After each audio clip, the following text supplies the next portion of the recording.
We're here with Miss Monica Kaufman. Pearson. Oh, Pearson. Apologize. That's not a problem. Can you tell us, how has Atlanta changed since 1975? Since 1975, when I went on the air in 1975, there were no people of color nor women doing the 6 o'clock news. I was the first. So that's the first big change. Now when you look at all the stations, it is very integrated, both in terms of gender and also in terms of race.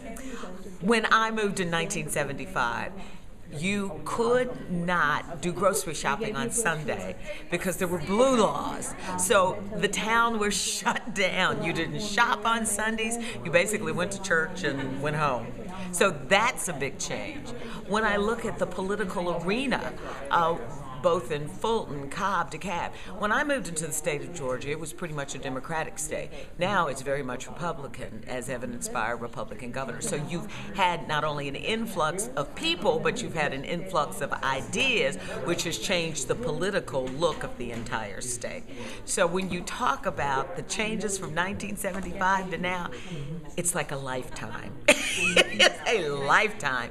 What you all have grown up with and what I saw when I first came here, you would never think not to have an integrated set now, both by gender and by race. You would never think in the old days that you would have a Republican governor. Now we've had 2. It's just amazing to me to see the changes. I think we've become more involved in the environment now, which was not the case before. We're doing better planning in terms of how our city is going to look. And the growth, I can remember when I came here in 1975, that exit that I got off to get to the school didn't exist. And I had to take 41, Highway 41, all the way into Tennessee and into Kentucky and then get back on the expressway. So how have we changed? We've grown in population and ideas, and that's all to the good. Do you have an all-time favorite interview subject? All-time interviews favorite subject?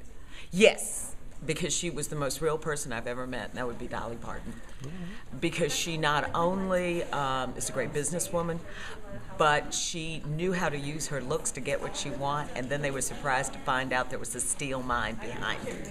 So she was one of my favorites. I'll never forget when I was interviewing her, I said, "What do you look like when you're not all dolled up with the wig and stuff?" She said, "I look like hell." She said, "What do you look like?" I said, "Like hell." It was like talking to a sister. I really, really loved her. And then my second one would be